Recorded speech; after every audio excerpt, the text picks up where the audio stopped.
5번 결혼하고 5번 이혼하고 6번째 남자와 살고 있는 여성이 있었습니다. 비록 영화에 나오는 이야기지만 이 여인의 정말로 삶은 너무나 기구한 가련한 인생의 삶을 살았습니다. 1985년도에 당대 최고의 스타였던 장미희 씨와 또 지난주에 돌아가신 안성기 씨가 주연했던 깊고 푸른 밤이라는 영화입니다. 그때 가장 한국 영화에 신기록을 세웠던 영화 깊고 푸른 밤에 나온 여자 주인공 제인의 이야기입니다. 제인은 미국식 영어 이름이죠. 그녀의 이름은 한국 이름이 뭔지 몰라요.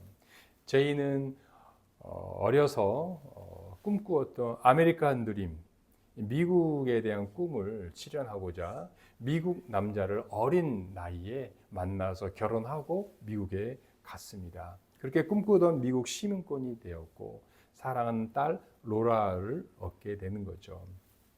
그런데 한국에서는 그렇게 멋쟁이 남편이 미국에 돌아가자 그 미국 사회에서 자신이 받았던 그 서러움을, 그 흑인으로서 당했던 그 서러움을 그 가냘픈 여인 제인에게 밤이면 폭력을 행사했습니다. 제인은 그 낯선 미국 땅에서 그렇게 원하는 미국 시민권을 얻었지만 남편의 그 폭력에 시달리지 못해서 집에서 살기 위해서 도망을 가야 되는 신세였습니다. 사랑하는 딸 로라를 한국식 방식으로 양육하다 보니까 가끔 체벌을 하였는데 이것을 미국 사회에서 인정을 받지 못해서 그 딸 양육권마저 빼앗기게 되는 정말로 너무나 가련한 여성이었습니다. 이런 비참한 상태에 있는 제인에게, 이혼을 당한 제인에게 정말로 젠틀한, 정말 신사다운 신사, 그것도 닥터, 의사 신분의 남성이 다가오고 사랑을 고백하게 되자 이 제인은 그 남자의 사랑을 받아들여 결혼을 하게 됩니다.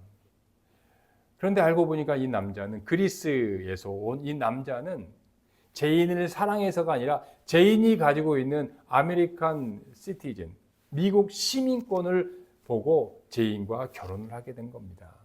이 그리스 의사 출신의 이 젠틀한 남자는 자신이 원하는 미국 시민권을 얻게 되자 제인을 가차없이 버리게 되고 마는 겁니다. 제인은 깨달았습니다.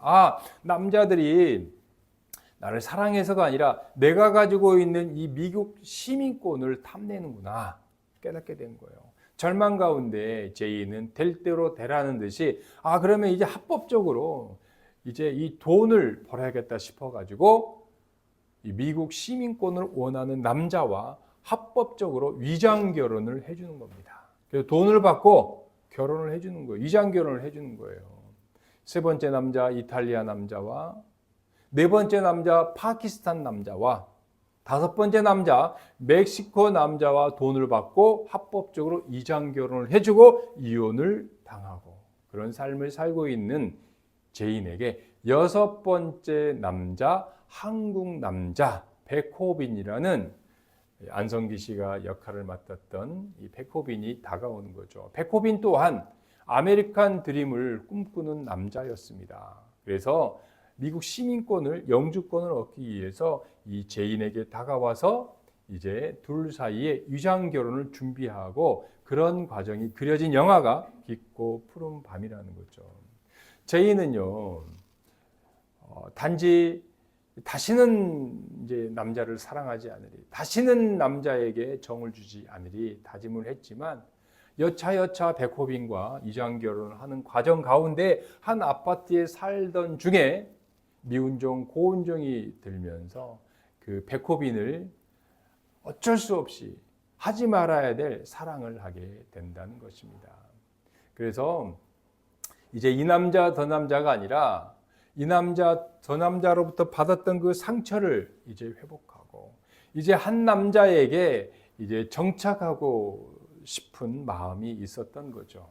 그런데 이 백호빈에게는 한국에 남겨준 아내와 그 아내의 뱃속에 아이가 있기 때문에 이 죄인의 사랑을 받아들이지 못하는 과정을 그린 것이 이 깊고 푸른 밤의 이야기입니다. 이 죄인과 같은 이 기구한 인생을 살고 있는 여성이 오늘 본문에 나오고 있는 요한복음 4장에 나오고 있는 사마리아의 수가라는 동네의 사마리아 여인이 죄인과 같은 처지에 있는 여성입니다. 우리는 오늘 이 본문을 통해서 정말로 우리 자신은 어떤 존재이고 우리에게 무엇이 필요하고 우리가 어떤 삶을 살아야 할지 오늘 본문을 통해서 살펴보도록 하겠습니다. 첫째, 시작. 예수님은 사마리아 여인 같은 우리를 구원해 주셨다. 지금 예수님께서는 남쪽에 있는 예루살렘에서 활동하시다가 예수님의 본거지, 예수님이 살고 있는 예수님의 집이 있는 북쪽의 갈릴리로 올라가시는 길목입니다. 그런데 예수님은 당시의 정상적인 루트였던 요단강을 건너 베레아를 거쳐서 이 갈릴리로 가신 것이 아니라 당시에는 아무도 가지 않았던 금지 지역이었던 누구든지 꺼려했던 이 사마리아 지역을 관통해서 지나가십니다. 그리고 사마리아 성의 수가라는 동네에 이 그 우물가에서 한 여인을 만나게 된다는 것입니다. 이 예수님께서 이 수가성의 이 우물가에서 만난 이 여성은 평판이 좋지 않는 여자였습니다. 남편이 5이나 있었고 그 5과 버림을 받았고 지금 현재 6번째 남자와 살고 있는데 이 남성 또한 정식 남편이 아니었기 때문입니다. 이 여성에 대한 평판은 다 좋지가 않았어요. 다 꺼려했다는 거죠.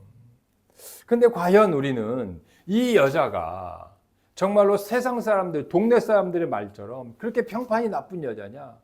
뭐 그럴 수도 있지만 꼭 그렇지 않다는 거예요. 왜냐하면 당시에 결혼 생활을 우리가 살펴본다면 이 여자가 과연 우리가 생각하는, 동네 사람들이 생각하는 과연 평판이 나쁜 여자인가 우리는 생각을 해보아야 한다는 것입니다. 당시에 이 여자의 위치는요, 이 남성과 동등하지 않았다는 거예요. 이 남편이요, 이 자기 부인을 동등한 인격체로 대하지 않고 하나의 짐짝, 하나의 심지어 물건으로 취급을 했다는 겁니다. 그래서 여러분, 이 여성들은요, 늘 당하기만 했다는 거예요. 예수님 당시에 이 여성들은요, 그냥 남편이 고약한 남편을 만나게 되면 그냥 인생 끝나게 되는 거예요. 여러분, 그렇습니다. 이때는요, 남편이요, 아침에 일어났는데 짜증이 나요. 그런데 그 화풀이를 막 부인한테 하는 거예요. 그래서요, 기분 나쁘면 그냥 부인한테 너 꺼져, 너 집 나가, 그러면 이혼당하는 거예요. 집에서 쫓겨나야 된다는 거예요. 그리고요, 여러분, 여자가 음식을 하다가 음식을 태웠어요. 그러면 그것도 이혼 사유라는 거예요. 그냥 이 여자는요, 고약한 남자를 만나게 되면 그냥 그 즉시로 쫓겨난다는 거예요. 이혼당한다는 거예요. 이런 걸 볼 때 지금 사마리아 성에 이 물길리로 온 이 여성은 5번이나 남편에게 버림을 당했다는 것은 이 여성이 행실이 나쁠 수도 있지만 그것보다는 보편적으로 고약한 남자를 만나서 한 번 인생이 꼬여서 계속 이렇게 꼬인 인생, 어찌 보면 정말로 가련한 인생을 살아가는 여성이다라고 우리는 생각해 볼 수가 있다는 것입니다. 그래서 여러분, 이 동네에서 어느 누구도 이 여자와 말도 걸어주지 않고 이 여자가 오면 피했다는 거예요. 그러니까 이 여자는 혼자 이 우물가에 물을 뜨고 온 거예요. 그런데 이때 예수님께서는 아무에게도 관심을 가져주지 않는 이 여성에게 말을 걸어주었다는 거예요. 이 여성에게 다가가서 관심을 보여주었다는 것입니다. 여러분, 아무도 나에게 말을 걸어주지 않는데 누군가가 다가와서 나에게 말을 걸어준다. 그것은요, 나에 대한 애정과 관심과 사랑이라는 거예요. 여러분, 지금 우리 예수님께서 이 여인에게 그런 관심과 사랑을 보여주고 있다는 겁니다. 여러분, 우리는 이 여인을 보면서요, 우리의 모습을 되돌아 봐야 한다는 것입니다. 우리 또한 여러분, 이렇게 배척당하고 소외당하고 우리는요, 어떤 그런 처지에 있을 수가 있다는 것입니다. 여러분, 우리가 지금 살고 있는 이 사회는요, 어떻게 보면 나는 이 사회에서 과연 내가 주류인가 비주류인가 우리는 한번 생각을 해봐야 된다는 거예요. 우리가 지금 살고 있는 이 세상은요, 여러분, 물질 만능주의, 외모 지상주의, 겉모습 모습, 겉에 보이는 모습 가지고 판단을 하는 세상이라는 겁니다. 여러분, 왜 우리가 비싼 옷, 좋은 옷, 비싼 차를 타고 다닙니까? 왜 우리가 영끌을 해가면서 가지 그 비싼 아파트에 사는 이유가 뭐예요, 여러분? 뭐 여러 가지 이유가 있지만요, 무시당하지 않기 위해서 그렇다는 거예요, 여러분. 여러분, 우리가요, 아니 왜 사실 이 양복이라는 건 정장 이게 편치가 않아요, 여러분. 근데 왜 이렇게 나를 무시하니까, 내가 무시당하지 않으려고 내가 이렇게 꾸민다는 거예요, 여러분. 여러분, 이 사회는요, 저 사람이 지금 어떤 옷을 입고 있냐에 따라서 그 사람을 평가한다는 거예요. 어디 사세요? 목동에 살아요. 강남에 사세요. 그럼 한 수 접고 들어가요, 여러분. 개봉동 사는데요. 그러면 가리봉동 사는데요. 그러면 이제 여러분 이렇게 못해요, 여러분. 이게 여러분, 어느 아파트 사세요? 몇 평이세요? 34평인데요. 50평인데요. 그러면요, 여러분, 나도 모르게 그 사람 앞에서 주눅이 든다니까요. 여러분, 우리 자신을 한번 되돌아보세요. 여러분, 외모에 자신 있습니까? 여러분, 학력에 자신 있습니까? 여러분, 건강에 자신 있습니까? 여러분, 재산 많이 갖고 있습니까? 없어요. 여러분, 자신 있는 사람이 없다는 거예요.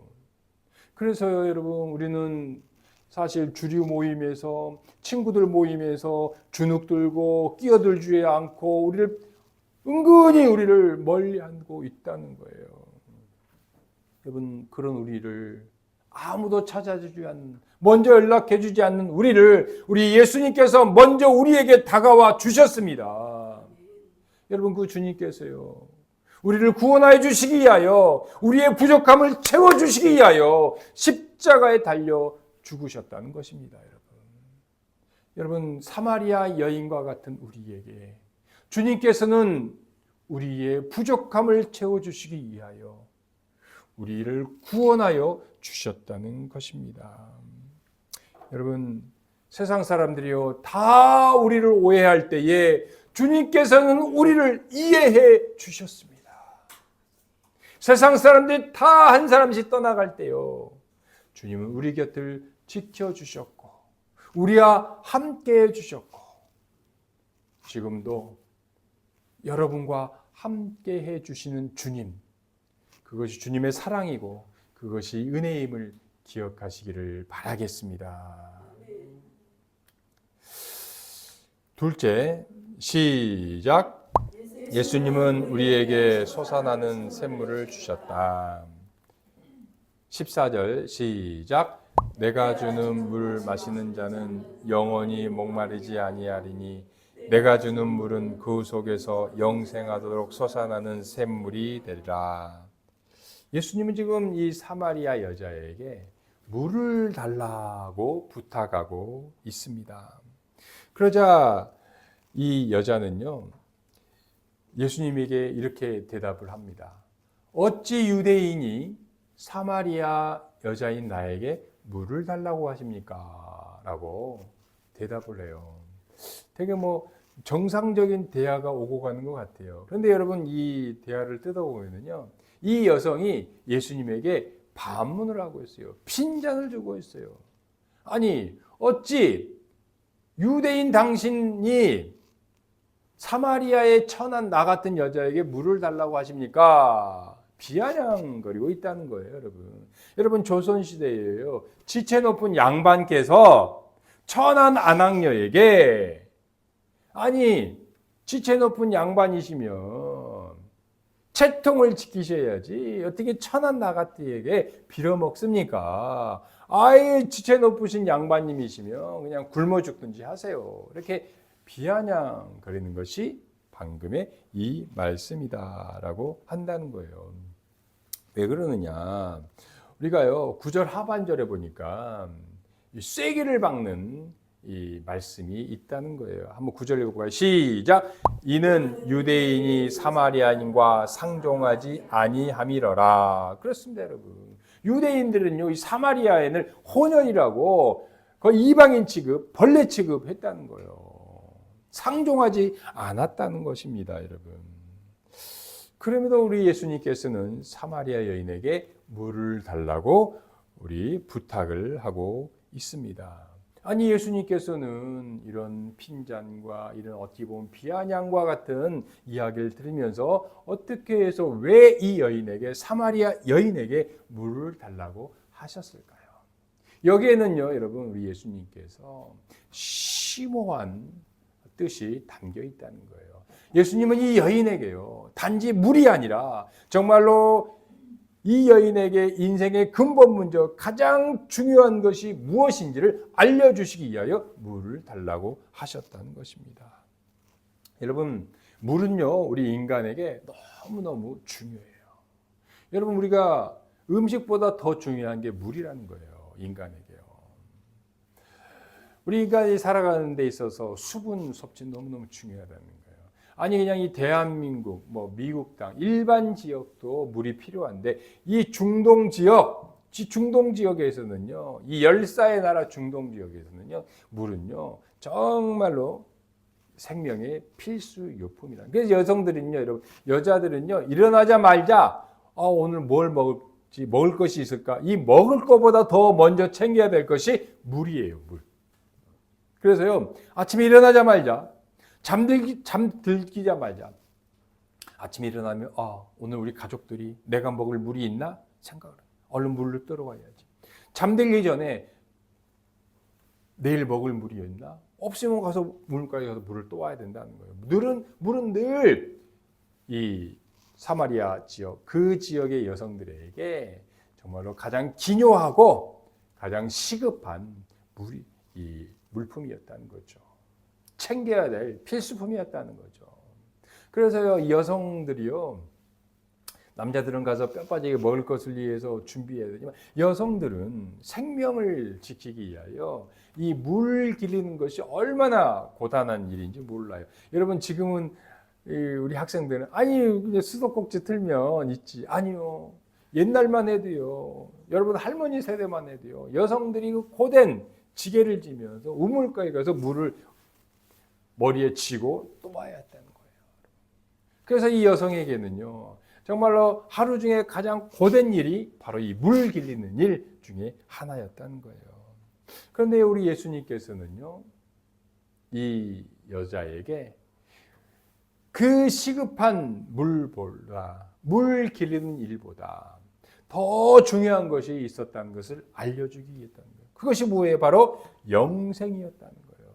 하나님을 만나는 것, 그것이 이 여인에게 가장 중요한 일이었다. 이것을 알려주기 위하여 이 여인에게 물을 달라고 하셨다는 것입니다. 여러분, 이 여성뿐만 아니라 우리 인생에서 가장 시급하고 가장 기묘한 일이 있지만 우리에게 가장 중요한 것은 영생을 얻는 일, 하나님을 만나는 것, 이것이 가장 중요한 사실임을 믿으시기를 바라겠습니다. 여러분 그래서요 우리는요 우리 인생에 있어서 정말로 진정한 문제, 가장 근본적인 문제가 늘 우리에게 그것이 있다는 것을 기억하시기를 바라겠습니다. 여러분 예수님은요 이 여인에게요 영원히 목마르지 않는 그 생수를 주시겠다고 약속하셨습니다. 그래서 여러분 야곱의 우물, 오래된 전통, 어떻게 보면 명품 브랜드가 있는 그 우물볼보다도 그것을 마실지라도 뭐 지금으로 따지면 프랑스의 에비앙 생수, 그 에비앙 생수보다도 더 명품이고 더 값어치가 있는 야곱의 우물물을 마실지라도 여러분 다시 목마르지만 우리 주님께서 주시는 그 물은요, 영원히 목마르지 않는, 다시는 목마르지 않는 그 물을 이 여인에게 주시겠다고 약속하셨습니다. 여러분, 주님께서 주시는 물은요, 다시는 목마르지 않는, 영생하도록 솟아나는 샘물이기 때문입니다, 여러분. 여러분, 이 샘물은요, 여러분, 어떤 거냐면요, 끊임없이 솟아난다는 거예요. 끊임없이 솟아난다. 여러분, 시냇가의 물은요, 한 번 지나가면 끝입니다. 그렇지만 샘물은요, 그 자리에서 끊임없이 솟아나는 것이 샘물이라는 거예요. 여러분, 이 공사를 하다가요, 가장 이 난관 중에 하나가 뭐냐면 암초 있죠. 큰 바위덩어리 만나면 공사가 이제 진척이 안 된다는 거예요. 그 바위덩어리를 캐내야 된다는 거예요. 그런데 그 바위덩어리보다 더 큰 문제덩어리가 뭐냐? 문제가 뭐냐면요, 물이 젖어 있으면요, 공사가 진행이 안 된다는 거예요. 지반이 약해지기 때문에 큰일 난다는 거예요. 그래서 공사를 하다가 만약에 물이 흥건히 젖어 있으면 이 인부들은 그 순간부터 공사를 멈춘다는 거예요. 그래서 흙으로 덮습니다. 시멘트를 바릅니다. 방수 처리를 한다는 거예요. 근데 대부분은 다 잡혀요.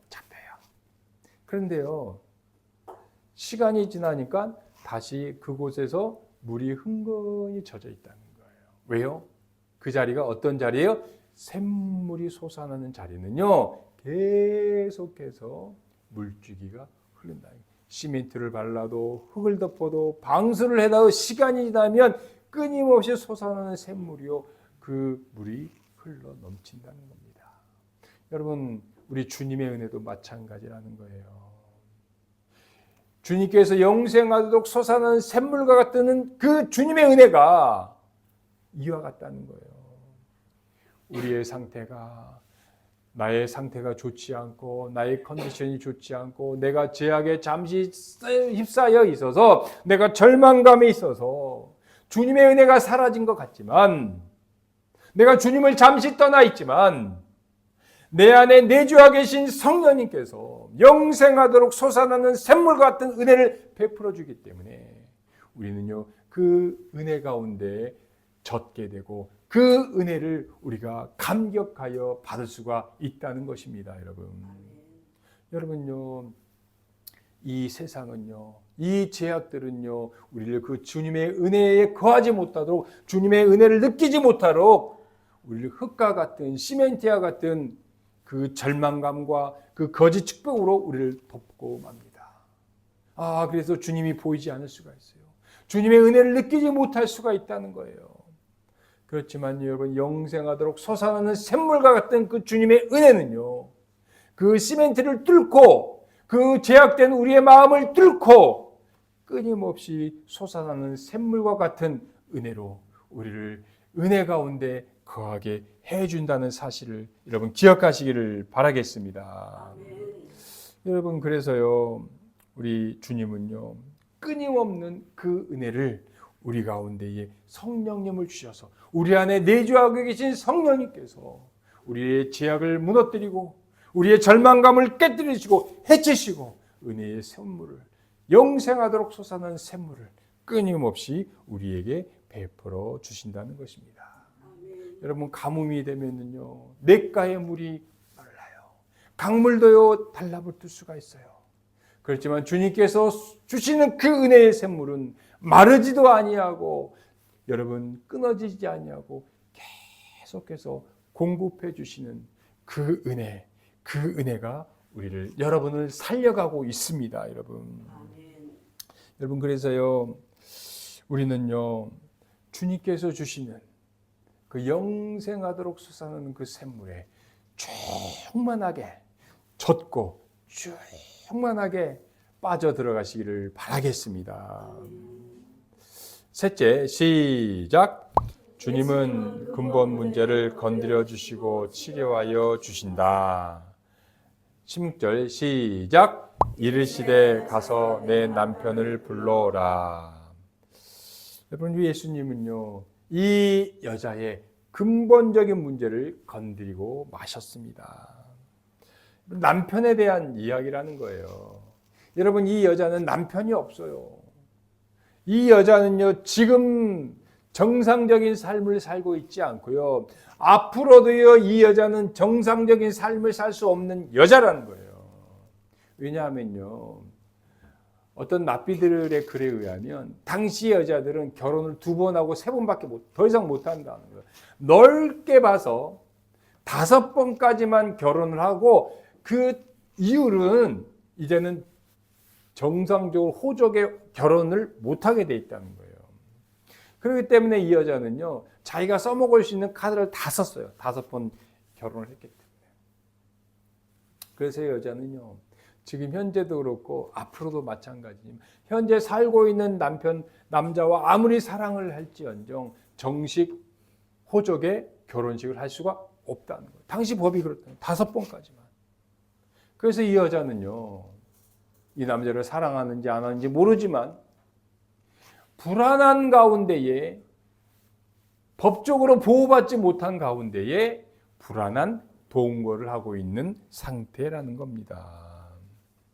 그런데 예수님이 뜬금없이 네 남편을 데려오라 라고 말씀을 하셨다는 거예요. 여러분, 가끔요, 뼈 때리는 아픔 아세요? 뼈를 때린다. 뼈를 때릴 정도의 그 치명적인 이 아픔을 이 여성은 지금 예수님으로부터 당했다는 거예요. 참 우리 예수님도 눈치가 없으시지. 그냥 영생하는 생물을 주셨으면 그냥 좋은 게 좋은 거라고 그냥 적당히 그냥 두루뭉실하고 그냥 가시던 갈릴리로 가셨으면 얼마나 좋아요, 여러분. 두루뭉실. 근데 예수님은 그런 분이 아니라는 거예요. 예수님은요, 피해 가시는 분이 아니라 정면 돌파를 하신다는 분이에요. 네 남편을 데려와라. 남편 데려와라. 남편도 아닌 상태인데 예수님 뻔히 알면서 남편을 데려오라고 한 거예요. 이 여자는요, 정말로 치명적인 부끄러움, 치명적인 치부가 드러나고 말았다는 것입니다. 여러분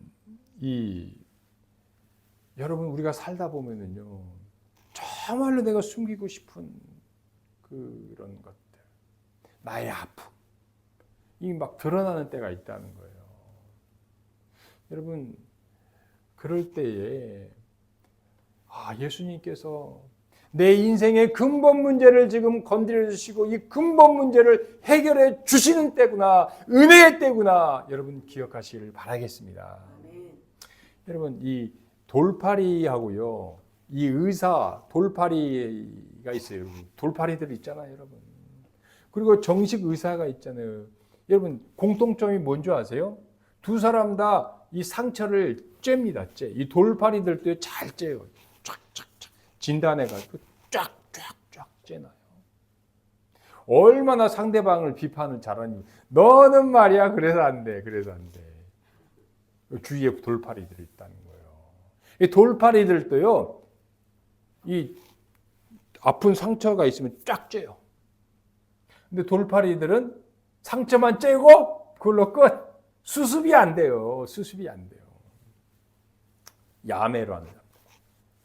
그런데요, 정식 의사는요, 쬐요. 찢어요. 아픈 상처를. 그런데 거기에다가 약을 넣고 치료를 하고 봉합을 하고 꿰매주고 싸매어주고 치료해 준다는 것입니다. 여러분, 우리 인생의 진정한 치료자이신 우리 주님께서는 우리의 아픈 부위를 건드려 주시고 우리의 치부를 드러내 주시고 싸매어 주시고 회복하여 주시고 치료하여 주시는 분이십니다, 여러분. 아멘. 그래서 너무너무 감사한 거예요. 세상 사람들은요, 비판만 해요. 너는 그래서 안 돼. 너는 왜 그래야 돼. 그걸로 끝. 우리의 상처에 소금만 뿌리고 간다는 거예요. 그런데 우리 주님께서는 회복하여 주시고 치료하여 주시고 위로해 주시는 분이십니다, 여러분. 우리 주님께서는 이 여인의 치부, 가장 부끄러운 부분을, 아픈 부분을, 근본 문제를, 내 남편을 데리고 와라. 저건 네가 살고 있는 남자는 정식 남자가 아니다라고 말씀해 주셨다는 거예요. 그러면서요, 이 여자의 그 근본 문제, 인생의 문제를 치료해 주시고 회복하여 주셨다는 겁니다, 여러분. 여러분, 이 여인이요, 만약에 예수님께서 좋은 게 좋다라고 영생하는 샘물만 주고 가시던 길을 간다면 이 여인은 어떻게 생각한 줄 아세요? 당장은 좋아요. 그런데요, 시간 지나면 이런 생각할 거예요. 저 선지자요, 저 메시아이신 유대의 납비인 예수께서 나를 모르는 거야.